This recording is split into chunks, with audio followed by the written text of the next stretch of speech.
saludar a otros dos amigos de esta casa, de este espacio libre como el viento. Ya están listos para dejar la víbora chillando nuestros amigos Jaime Hernández, el maestro Jaime Hernández, editor de La Jornada Sin Fronteras en el gran periódico La Jornada, fundador y conductor de espacios en su canal de YouTube No Apto para Cínicos. Suscríbase, apóyelo, larga trayectoria como corresponsal y ahora en el mundo youtubero, haciendo periodismo desde el YouTube, desde los medios digitales y alternativos, y también miembro de esta familia sin censura. ¿Cómo estás, Jaime? Te mando un abrazo, buenas tardes.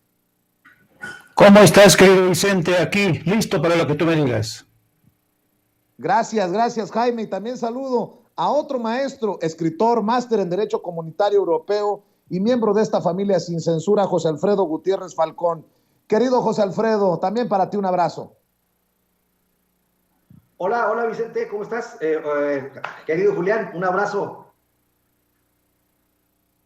Mi querido José Alfredo, estamos Jaime Hernández, tu servidor y tú en esta mesa de diálogo. Vamos a darle duro a los temas porque hay mucha información. Déjenme iniciar con esto. Ayer nosotros lo exhibimos y dimos cuenta de esto que a todas luces es extraño, huele mal. Una reunión entre el magistrado presidente del Tribunal Electoral del Poder Judicial de la Federación, Reyes Rodríguez Mondragón, y la candidata de Va por México, por el PAN, porque le correspondía al PAN elegir al candidato en Hidalgo, Carolina Villano, la esposa de Rubén Moreira, el exgobernador priista de Coahuila y el que fuera presidente de la Junta de Coordinación Política en la Cámara de Diputados. Ayer se tenía previsto que el tribunal determinara si proceden o no las quejas de irregularidades en la elección de Hidalgo. Creo que tenemos las imágenes, Ceci, de esta reunión. Así lo han señalado medios como Ojo 3, que publica primero este video de este supuesto encuentro ya confirmado, que se llevó a cabo en el Indian Paradise, un lujoso restaurante en Polanco, en la zona más exclusiva de la Ciudad de México. Este restaurante especializado en comida hindú. Nos dicen que a altas horas de la noche, según información que proporcionó un testigo, quien prefirió por seguridad guardar el anonimato.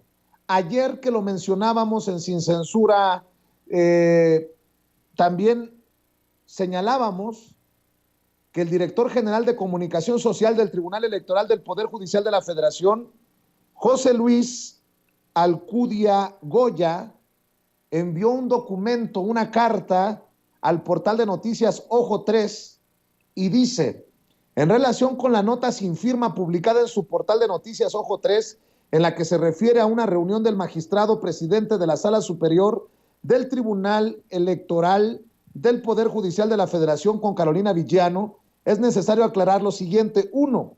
Es totalmente falsa y sin fundamento la afirmación que durante la reunión se haya dado un ofrecimiento de 100 millones de pesos para despojar mediante un fallo la gubernatura que hace escasas semanas obtuviera Julio Menchaca en las urnas. 2. El magistrado presidente Reyes Rodríguez Mondragón siempre se ha guiado por la estricta aplicación de la ley, así lo muestran sus decisiones como juez constitucional en la materia electoral. Y 3. Dicho encuentro, que se realizó hace ya varias semanas en un lugar público, forma parte del diálogo que sostiene el magistrado presidente con diversas personalidades de todos los partidos políticos y de la vida pública del país. Le solicito la publicación de esta carta en ejercicio del derecho de réplica. Nosotros hemos dado cuenta de esta carta, no nos lo han pedido a nosotros, pero creo que es importante porque confirma el encuentro del magistrado presidente del Tribunal Electoral del Poder Judicial de la Federación, Reyes Rodríguez Mondragón, pues en momentos en que el tribunal va a definir qué va a pasar precisamente con la situación de Hidalgo. Levanta sospechas, aunque dicen, como Lorenzo Córdoba en su momento en el tema de Alito, que no hay nada malo. Bueno, pues hoy les informo también que Morena ha publicado ayer que dimos cuenta de esto, ayer publicó Morena: pedimos de manera respetuosa al magistrado Reyes Rodríguez Mondragón abstenerse de la votación del proyecto de sentencia en torno a la elección del estado de Hidalgo. Se debe respetar la voluntad popular y dejar de una buena vez la política de los acuerdos en lo oscurito. Y dice así el comunicado de Morena: al pueblo de México, es de dominio público que el magistrado Reyes Rodríguez Mondragón, presidente de la Sala Superior del Tribunal Electoral del Poder Judicial de la Federación, y Carolina Villano, secretaria del Comité Nacional del PRI y excandidata al gobierno de Hidalgo, sostuvieron una reunión en el marco de la discusión del proyecto correspondiente a la elección del estado de Hidalgo, fuera de un contexto institucional. Por tal razón pedimos de manera respetuosa al magistrado Mondragón abstenerse de participar en la votación del proyecto de sentencia. Confiamos en que el Tribunal Electoral respete la decisión de más de 650,000 hidalguenses que acudieron a las urnas del pasado 5 de junio y a través de su voto eligieron de manera libre y tajante decirle adiós a 93 años de priismo para dar inicio a la transformación del Estado de la mano de Julio Menchaca. Al ser Morena un movimiento pacífico, legal, incluyente y heredero de la lucha por la democracia, vamos a defender con firmeza la voluntad del pueblo de Hidalgo. No vamos a permitir que las viejas prácticas que se niegan a desaparecer intenten anular el deseo de cambio de la gente. Seguiremos luchando con arrojo y convicción por la democracia y las libertades. Queremos vivir en libertad, erradicar la corrupción y alcanzar una auténtica democracia. Con esto le pregunto al maestro Jaime Hernández: ¿cómo ves, Jaime? Dicen desde el tribunal, pues sí se reunieron, pero fue en un lugar público. Pues sí, pero ¿qué parte no queda clara de que no es institucional una reunión para cenar en un lujoso restaurante entre el magistrado presidente y la candidata que está involucrada en esta decisión que tomará el tribunal? ¿Así o más claro, Jaime? Yo creo que es evidente aquí el conflicto de interés que se ha dado a partir de este encuentro, digámoslo por lo menos sospechoso. Y además otra cosa, hay que tener en cuenta también a los personajes. Reyes Rodríguez Mondragón es un magistrado que tiene una larga cola, digamos que es el sospechoso habitual, el magistrado Reyes Rodríguez Mondragón. No hay que olvidar, Vicente, que este magistrado es uno de los que estuvieron apoyando la creación del Partido México Libre que propugnaban Felipe Calderón y Margarita Zavala. Es un hombre con vínculos al calderonismo, es un hombre polémico de por sí. Yo creo que Morena hace bien en solicitarle que se abstenga, porque realmente ya hay una sospecha de este encuentro. Ya sea cual fuere la decisión de este tribunal en torno a la resolución que se va a dar en el caso de las elecciones, en Hidalgo tiene que abstenerse. Yo creo que tiene que aquí prevalecer el principio de no hagas cosas buenas que parezcan malas. Y también en el caso de Carolina Villano, pues si fuera una blanca paloma yo te diría, bueno, se están pasando, ¿no? Pobrecilla mujer, ¿no? Pero todos sabemos quién es Carolina Villano, sabemos quién es su pareja, sabemos los antecedentes de esta mujer. Entonces, a ver, ¿para qué te reúnes? Ahora sí que en lo oscurito, ¿para qué te reúnes y en medio además de muestras cariñosas, abracito por aquí, besito por allá, oye, ¿cómo estás? Esto para mí parece una reunión bastante sospechosa, nada de una reunión de trabajo como ha querido sugerir Carolina Villano. Yo creo que los mexicanos estamos ya tan hartos de esta actitud tan concupiscente, tan desasiada entre magistrados del Tribunal Electoral y políticos, que realmente yo creo que Reyes Mondragón tiene que abstenerse y o atenerse a las consecuencias, porque yo estoy seguro de que en caso de que no se abstenga y en que el caso del pronunciamiento sea a favor de Carolina Villano, yo no quiero ni imaginarme, se van a desatar los trancazos en Hidalgo, porque es evidente que la elección fue legítima, fue calificada de forma legal, pero yo insisto, estamos nuevamente ante este tipo de comportamientos que siguen mostrándonos que las prácticas del viejo régimen siguen ahí, que además lo hacen con tanto desparpajo. Creen que que los ciudadanos ya no están observándolos, creen que pueden volver a ocultar sus negocios tras bambalinas o por debajo de la mesa, que a mí francamente se me hace estúpida la forma en que se planeó este encuentro, y por los resultados pues es evidente que está en vías al fracaso, querido Vicente.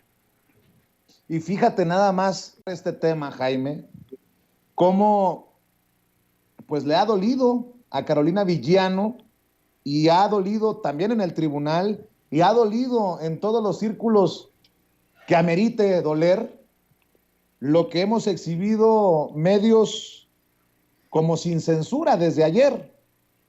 Mario Delgado ayer publicaba: confiamos en que el Tribunal Electoral del Poder Judicial de la Federación informe, respete la voluntad de más de 650,000 hidalguenses que decidieron de manera libre y tajante decirle adiós a 93 años de priismo para dar inicio a la transformación de su estado de la mano del próximo gobernador Julio Menchaca.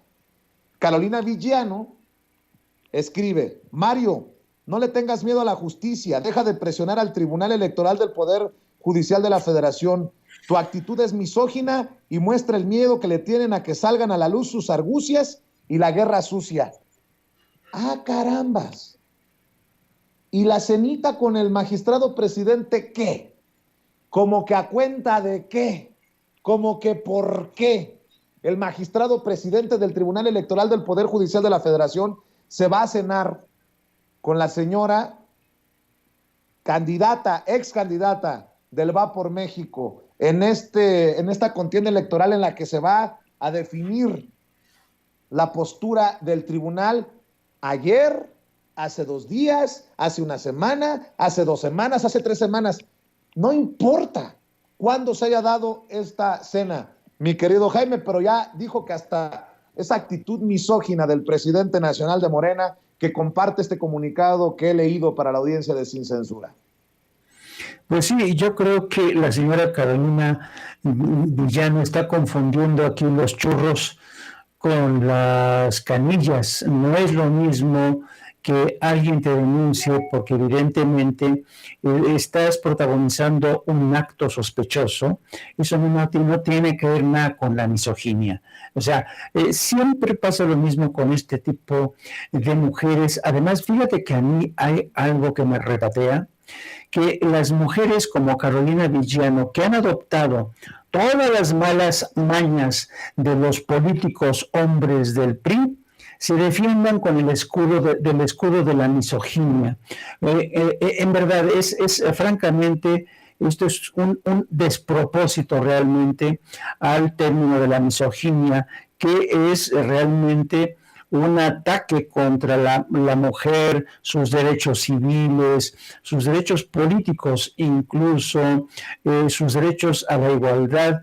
Pero Carolina Villano está por encima de muchas otras cosas, teniendo en cuenta a su socio político. Y ya sabemos de qué escuela viene Carolina Villano. De una escuela en la que difícilmente le crea a uno cuando está gritando socorro, socorro, esto es un acto de misoginia. Así es. Oye, desde nuestra trinchera, por cierto, le quiero decir a la gente que se desconectó del sistema, José Alfredo Gutiérrez Falcón, le mandamos un saludo al maestro Gutiérrez Falcón. Dame tu opinión rumbo al cuarto informe de gobierno del presidente Andrés Manuel López Obrador, de estos 4 años. Qué largo se le ha hecho el sexenio, a los que ven cómo ni los amparos han logrado detener el aeropuerto Felipe Ángeles, ni el Tren Maya, ni los golpes mediáticos, ni políticos contra el presidente, ni la inacción legislativa a la que le apuesta esta oposición, pues han detenido este proceso de transformación. ¿Qué balance puedes hacer? ¿Cómo entender el momento en el que llega y cómo llega el presidente Andrés Manuel López Obrador a su cuarto informe de gobierno? Pues una opinión muy personal. Yo creo que el presidente López Obrador por primera vez se convierte en uno de los mandatarios mexicanos que llega incólume, podría decirse, y se mantiene impasible frente a estos ataques y descalificaciones, campañas sucias. Oye, para que 2/3 partes de la nación sigan respaldando al presidente, más del 60%, si nos atenemos a la encuesta, por ejemplo, de Reforma, es algo realmente significativo. Y a pesar de ello, caricaturistas de Reforma o del Heraldo, hoy veía una caricatura en la que presentaban a Andrés Manuel López Obrador con un marro y diciendo: ¿cuánto me falta? Me faltan los últimos 2 años ya, y ves a toda la República, la parte norte central destruida por el presidente con este marro, y solamente le falta destruir el sureste mexicano. Es decir, es realmente el mundo al revés, es no querer aceptar lo que anteriores presidentes mandatarios no habían conseguido. Por ejemplo, yo recuerdo, querido Vicente, que cuando yo era subdirector de noticiarios de radio y televisión en la Agencia del Estado Mexicano Notimex, te hablo de la época de López Portillo, de la Madrid. Bueno, no, era una impresionante movilización de todo el aparato mediático en Televisa, Notimex, los principales periódicos. Se repartía por adelantado así los informes de gobierno, tochos, y todos los periodistas empapándose del informe de gobierno para empezar a bombardear a la opinión pública con todas las cosas buenas que había hecho el presidente. Y luego, estas ceremonias rituales casi en los que se ponía a funcionar el aplausómetro al presidente, y todo el mundo: sí, bravo nuestro señor presidente, a pesar de que al país se le estuvieran cargando los pingos, como aquel último informe de gobierno de José López Portillo, en donde entre lágrimas decía: no pude cumplir la promesa con la gente más pobre, y se puso a chillar. No, era todo un espectáculo. ¿Y qué decir de Echeverría, cuando en su informe dijo que México estaba bajo el asedio de unos terroristas, ¿no? Y se refería a personajes como Lucio Cabañas, es decir, todos estos personajes que estaban reclamando un México más justo. Es decir, todos los informes de gobierno, si haces una revisión, si miras por el espejo retrovisor, han sido prácticamente un ritual de loas, de aplausos para promesas no cumplidas. ¿Cómo nos dejó López Portillo? ¿Cómo nos dejó el informe de Felipe Calderón diciendo que los criminales habían superado a la estructura policial y militar? Y fue incapaz de preverlo esto Felipe Calderón. Es decir, por donde lo veas. En cambio, si tú haces una somera revisión de las obras del gobierno de Andrés Manuel López Obrador, te das cuenta que ha cumplido con todas y cada una de sus promesas de campaña: la construcción de un aeropuerto, la edificación que poco a poco ha ido avanzando del Tren Maya, las pensiones para la tercera edad, los adultos mayores, los jóvenes. Es decir, este presidente ha cumplido los que otros han prometido. Enrique Peña Nieto prometió que iba a hacer un sistema de pensión universal, nunca cumplió. Prometió Calderón que iba a entregar un sistema de salud de lo más moderno, con el mayor número de hospitales, a cargo de ese ejército de ingenieros mexicanos que eran lo mejor del mundo. Sí, pero estos ingenieros solamente dejaron el cascarón de estos hospitales, que después se descubrió que fueron construidos en medio de operaciones de corrupción, entrega de contratos para la compra de medicamentos, en fin. Yo creo que por primera vez, fíjate, todos los que han sido los presidentes del PRI y del PAN se parecen mucho a esos políticos de pueblo, ¿no? Que en el pueblo te dicen, señores, voten por mí y les prometo que les voy a poner el último éxito cinematográfico de qué sé yo, ¿no? Y los mete a todo en el cine y ya dentro del cine les cambian la programación y les meten una película chafa. Así son los políticos mexicanos, así han sido los políticos mexicanos. Y cuando te encuentras con un presidente como López Obrador que te ofreció esta película y que a los 4 años estás viendo que si es la que te prometió, tú dices, y entonces, ¿de dónde viene la protesta, el reclamo? No, pero esta gente vive, el país se está incendiando, el país es de lo peor que le ha pasado, el presidente es de lo peor que le ha pasado a este país. Así es que yo creo que a pesar de todas estas campañas, para responder rápido a tu pregunta, López Obrador llega impasible, incólume, con más de un 60% de apoyo entre sus bases y claro, con la incertidumbre de lo que se avecina en el seno de Morena, porque ya estamos prácticamente en la antesala de que les guste o no, nos guste o no, en la antesala de la sucesión presidencial. Y bueno, le acabo de compartir, equipo de producción, una gráfica que en uno de los chats de los que participo de periodistas ha circulado. Es una gráfica de Oráculos, donde se ubica Andrés Manuel López Obrador con respecto a otros presidentes en 43 meses en el cargo. Bueno, pues ahí está, y creo que es claro que el presidente Andrés Manuel López Obrador, con un mínimo que le dan de aprobación del 63%, está por encima, muy por encima del 59% que se le daba en su momento a Ernesto Zedillo Ponce de León, el 57% que supuestamente tenía a este punto de su gobierno Felipe Calderón Hinojosa, al 54% que tenía Vicente Fox Quesada y al 26% que tuvo Enrique Peña Nieto. Pues si los números son fríos, ahí están sobre la mesa. Y si bien no todo es encuestas, querido Jaime, pues habría que darse vuelta y preguntarle a la gente.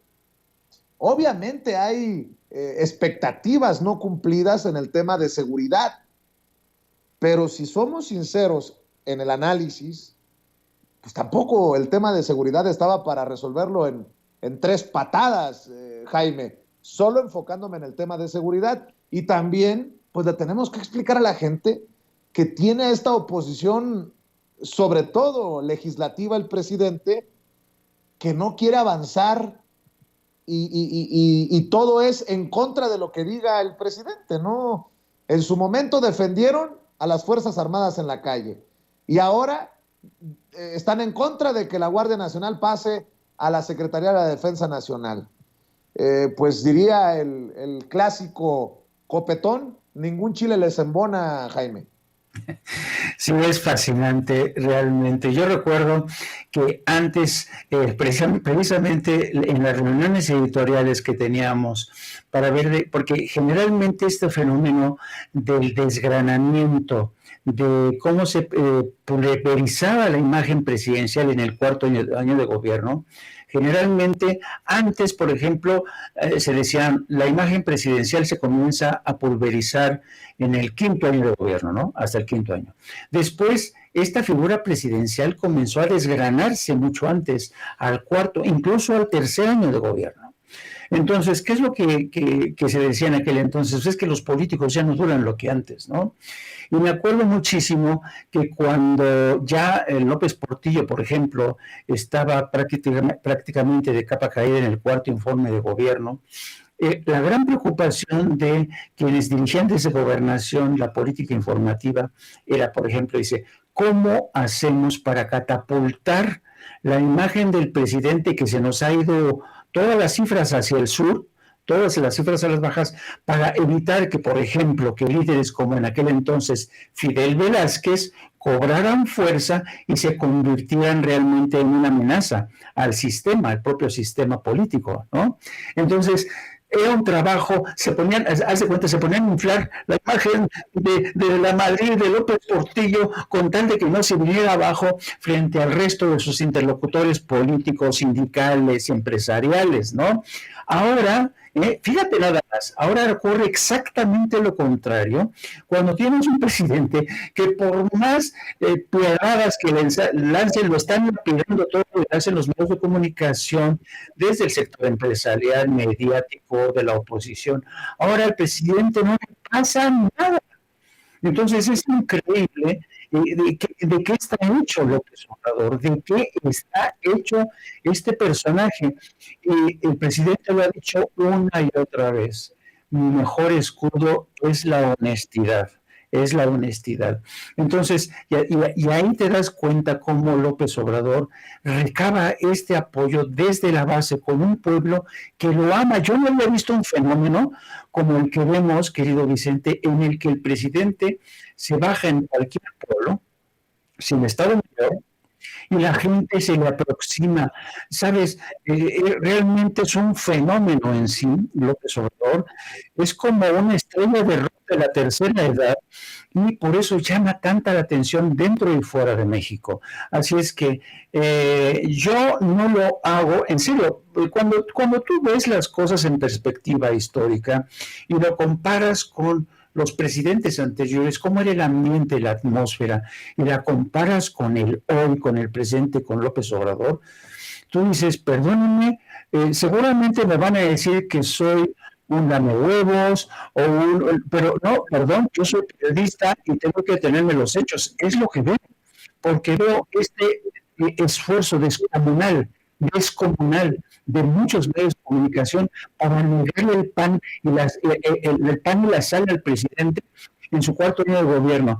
Y muchos vaticinan, no, esperen, el quinto año de gobierno va a ser la perdición, porque para ese entonces ya todo el mundo va a estar desatado en plena lucha por la sucesión. Pues esperemos, ¿no? No adelantemos acontecimientos, pero no cabe duda, querido Vicente, que el cuarto año de Andrés Manuel López Obrador, para mí esa es la gran noticia, llega con un respaldo granítico y con el respaldo y sobre todo el respeto de nuestro vecino del norte y del resto de América Latina.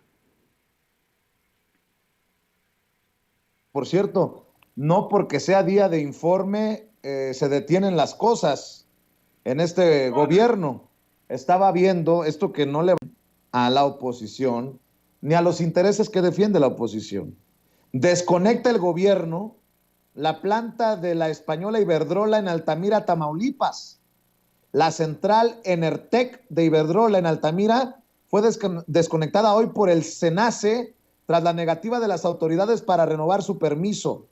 La central de cogeneración Enertec de la española Iberdrola fue desconectada hoy a las 12 por el Centro Nacional del Control de Energía, la SENACE, tras vencer su permiso. Se trata de una central bajo contrato legado, es decir, previo a la reforma energética de 2013, que se ubica en Altamira, Tamaulipas, con una capacidad de generación de 144 megawatts y que entró en operación en marzo de 1998. Aunque ayer venció el permiso de la planta, desde hace un año Iberdrola solicitó a la Comisión Reguladora de Energía, la CRE, una modificación para migrar la central a operación bajo el mercado eléctrico mayorista. Sin embargo, el regulador negó desde noviembre del año pasado la modificación de permisos de generación a varias centrales de Iberdrola, entre las que se encuentra Enertec. En respuesta, la empresa presentó un amparo para evitar la desconexión de la red y poder continuar así el suministro a sus clientes al concluir la vigencia del permiso, pero el juez Juan Pablo Gómez Fierro negó la admisión de este en enero pasado por considerar que no tenía las facultades para resolverlo. Posteriormente, en marzo, Enertec logró la admisión del amparo y que se otorgara como medida cautelar que la SENACE o que el SENACE no desconectara de la red a la central. No obstante, el SENACE procedió a la desconexión ignorando, dicen, la orden judicial. Dicha dependencia ya fue consultada sobre el tema, pero hasta el momento no ha emitido algún posicionamiento. Dentro de las empresas a las que suministra dicha central se tienen a Petrocel, Tereftalatos mexicanos, Indelpro, Fibras Químicas, Nylon de México, Univex y Nemac, que se dedican a actividades químicas y petroquímicas. Le leo del medio Zócalo, para que quede claro de dónde estamos compartiendo con ustedes. Mi querido Jaime, insisto, son noticias que no van a caer muy bien en la oposición, porque son los intereses que defienden, los de empresas como Iberdrola, la española Iberdrola. Desde hace mucho tiempo, perdón, ¿me escuchan? Sí, te escuchamos, Jaime. Decía que desde hace mucho tiempo yo creo que Iberdrola ha seguido jugándosela frente a un Estado de Derecho, tratando de colarse por la puerta falsa de los magistrados corruptos, tratando de burlarse del Poder Ejecutivo, tratando de abusar de los usuarios mexicanos, a pesar de que el Estado mexicano ha sido tan generoso como para ofrecerles al mercado eléctrico, al sector privado, el 46% de la operación.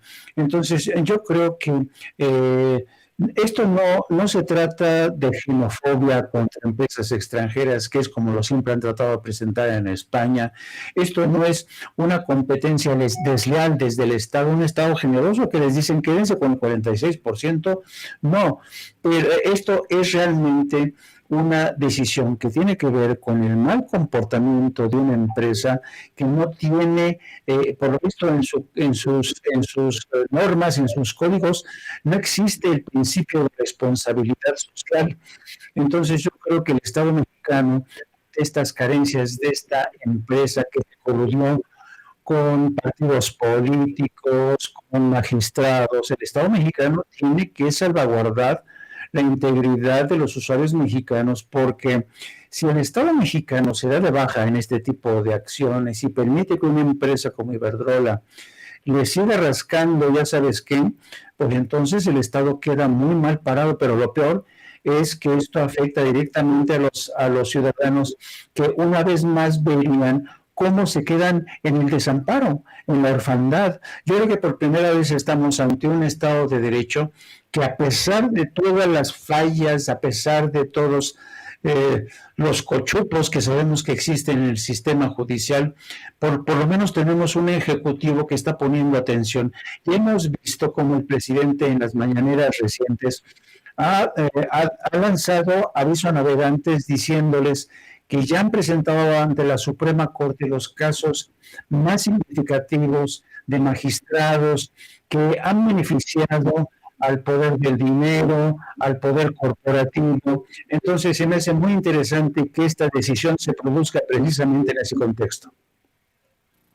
Mi querido Jaime, para cerrar, esto no lo quería abordar porque me lo mandó desde temprano una amiga, pero ahora que lo toca también nuestro jefe de información, Mario Toledo, y teniéndote a ti con toda la experiencia y todo el bagaje que le aportas a Sin Censura, sí, lo voy a abordar en el marco de este análisis, de esta cobertura rumbo al cuarto informe de gobierno. Híjole, en declaraciones para Aristegui Noticias, el espacio de Carmen Aristegui, Anabel Hernández, autora de Los Señores del Narco, de México en Llamas, del Traidor, y quien desde hace tiempo forma parte de las mesas de Carmen Aristegui, dice: Andrés Manuel López Obrador no es igual a sus antecesores, es peor. La periodista Anabel Hernández consideró que el presidente López Obrador ve a Felipe Calderón como su némesis. Sin embargo, conforme avanza la militarización en el país, el exmandatario se convierte cada vez más en un espejo en el que a Andrés Manuel López Obrador no le gusta verse reflejado. ¿Qué opinión te merece para cerrar, Jaime? Pues mira, yo creo que el caso de Anabel Hernández, ¿cómo lo abordo de una forma lo más lo más menos grosera que se pueda. Mira, yo ya soy un viejo periodista. Tengo más de 46 años en este oficio. Y cuando uno escucha los juicios de valor de personajes como Anabel, realmente uno dice, bueno, pues es que estamos en México. Y el periodismo en México, en México, el periodismo y muchos periodistas han gozado de un elevadísimo grado de impunidad. Pero así es realmente alucinante. Anabel Hernández, que creció primero por ser mujer, primero por haber sido valiente a la hora de denunciar los escándalos, ¿se acuerdas? Como el Twilight Gate, y luego para haberse explorado esta nueva brecha de lo que yo llamo el narcoperiodismo, pues ha tenido un éxito realmente sorprendente, y por ser mujer, todo el mundo dijimos, vaya, qué mujer tan más brava, ¿no? Qué mujer realmente tan más respetable, ¿no? Uno respeta al periodista que se la juega y que se apega a los hechos y a la realidad. Pero últimamente Anabel Hernández parece una maraca sin control. Yo no sé quién la controla, yo no sé quién le dicta el ritmo, pero lo cierto es que si nos atenemos a los hechos estrictamente, querido Vicente, esta nueva descalificación del presidente tiene que ver, según dice ella, con el proceso de militarización en México, ¿no? Y claro, porque ella ha sido testigo de excepción, en estas guerras sin cuartel de los cárteles que desataron una violencia, en las que hemos visto cómo sí, en muchos eventos, el ejército incluso fue acusado de desapariciones. Ahí está el caso de Ayotzinapa, fue acusado de ejecuciones, pero desde que inició su mandato, Andrés Manuel López Obrador ha tenido mucho cuidado en este asunto. Y de hecho, la iniciativa que presentó desde ayer el presidente Andrés Manuel López Obrador, si se la estudia a uno de manera cuidadosa, te vas a dar cuenta que lo que está proponiendo el presidente y que se va a debatir el próximo viernes es un modelo híbrido, que va a tener la Guardia Civil controlada sí o estructuralmente y a nivel operativo por la Secretaría de la Defensa, incluso presupuestariamente, pero también bajo la égide de la Secretaría de Seguridad Pública. Es decir, va a tener un componente civil y un componente militar. ¿Y sabes de esto de dónde surge?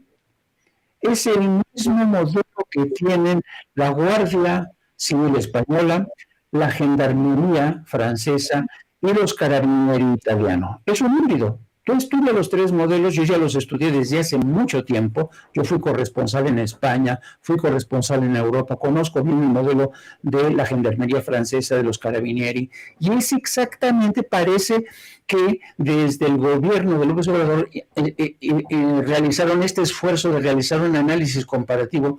¿Por qué?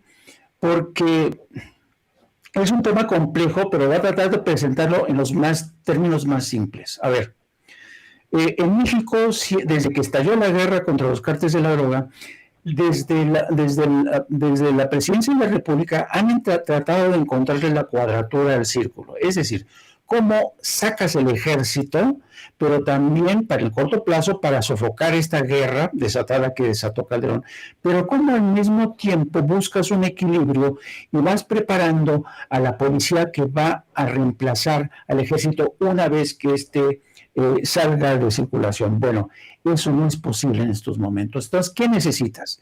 Necesitas enfrentar a un crimen organizado que le ha arrebatado al Estado mexicano la exclusividad de la violencia. Solamente hay que ver el tipo de armamento que utilizan los cárteles de la droga, infinitamente superior a los de la policía mexicana. Bueno, entonces, ¿qué es lo que ha decidido el gobierno de México? Establecer un modelo híbrido, igual que lo ha hecho la Guardia Civil Española, la Gendarmería Francesa y los Carabinieri, para que toda la estructura, el entrenamiento sobre todo del tipo de armamento operativos, esté bajo el ejército. Tiene que haber disciplina, tiene que haber una autoridad y tiene que haber continuidad, y eso solamente lo garantiza el ejército. ¿Por qué?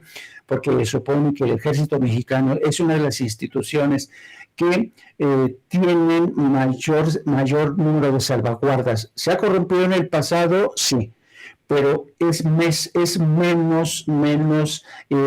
menos proclive que las autoridades de la Policía Federal y estatal y municipal. Entonces, cuando uno estudia este modelo que ha presentado el presidente, te vas a dar cuenta que hay realmente un esfuerzo del presidente de la República por proteger a los ciudadanos con un modelo híbrido que no quede fuera del alcance de la autoridad civil, que no, pero que tenga las capacidades para combatir a un crimen organizado que se ha empoderado desde que Calderón lo dejó suelto. A mí me llama mucho la atención que muchos intelectuales, muchos especialistas, muchos analistas, cuando se tratan de hacer, no, es que México se está militarizando en ninguna parte, y luego voces que desde Estados Unidos dicen, no, sí, el Departamento de Estado, sí, se está militarizando México, y en hello, y la Policía Estatal y Municipal y la Guardia Federal, la Guardia Civil en Estados Unidos no está militarizada. Basta ver con que cualquier policía que tú me digas, la Policía de Los Ángeles, por ejemplo, ¿sabes qué tipo de armamento tienen, Vicente? Ellos compran el armamento le compran el armamento remanente que el Pentágono dice porque ya no va a utilizar. Entonces las policías estatales en Estados Unidos disponen de un armamento como nunca antes se había visto, porque van de baratas al Pentágono, que se deshace de ese tipo de armamento, y las policías estatales son cuerpos realmente represores. Respeto a los derechos humanos de la policía en Estados Unidos es una invitación al sarcasmo realmente. Entonces, yo creo que aquí Anabel debería retornar al carril del buen periodista. Yo le sugiero, es un consejo que a lo mejor a ella no le importa seguir, pero yo creo que el manual del buen periodista es: primero estudia la iniciativa de ley que se va a debatir en el Congreso, y te vas a dar cuenta que no hay otro camino en México, porque además Anabel Hernández, que es lo que también me cabrea, le sigue haciendo el caldo gordo a esta oposición, que sin leer la iniciativa ya le descalificaron. Entonces, yo creo que cualquier iniciativa de ley, Vicente, y esto es elemental, no necesitas más de 2 dedos de frente, cualquier iniciativa en materia de seguridad tiene que ajustarse a la realidad y necesidades del país que la ha confeccionado. Otro ejemplo te pongo, y ya para terminar. Cuando la Ciudad de México estaba realmente rebasada por el crimen organizado, secuestros, asesinatos, ¿sabes qué hicieron las autoridades bajo Ebrard? Mandaron a policías mexicanos a entrenarse al cuartel de Ávila de la Guardia Civil Española. Bueno, yo fui a visitar a los policías mexicanos terminando su entrenamiento ahí en los cuarteles de Ávila. ¿Y sabes qué me decían los policías mexicanos? Me decían, no, esto está toda madre, ¿eh? La Guardia Civil Española tiene sistema de inteligencia, les enseñan los israelíes, tienen una chingonería estos policías. ¿Y sabes cuál es el único problema? Que si tú pones a un guardia civil en el barrio de Tepito, se lo van a chingar en menos de 24 horas. Entonces, a donde voy es: cada país tiene que diseñar, confeccionar una iniciativa de ley que esté de acuerdo a lo que está ocurriendo en el terreno. ¿Quién más está informando de lo que está ocurriendo en el terreno? El secretario de la Defensa, el secretario de la Marina, la secretaria de Seguridad, Rosa Isela, y el propio presidente. ¿Por qué el carácter híbrido de esta iniciativa? Porque es la mejor manera de garantizar que la Guardia Nacional sí esté bajo el control operativo de la Defensa Nacional, pero sin estar fuera del alcance de la autoridad civil. Así es que, por favor, Anabel, estudia antes de descalificar y presentar al presidente como uno de los peores presidentes que ha tenido México. ¿Comparado con quién, Anabel? ¿Con Felipe Calderón? ¿Con Vicente Fox? ¿Con Enrique Peña Nieto? Joder y más joder, querido Vicente. Claro que sí. Te mando un abrazo, Jaime, como siempre, reconociendo tu labor independiente. ¿Y por qué no cerramos invitando a la gente para que se sume al canal de YouTube, para que te siga en Twitter, para que te lea, para que lea lo que publican ahí en el gran periódico La Jornada? Gracias, querido Vicente. De hecho, ahorita terminando contigo, vamos a arrancar con nuestro programa de No Apto para Cínicos.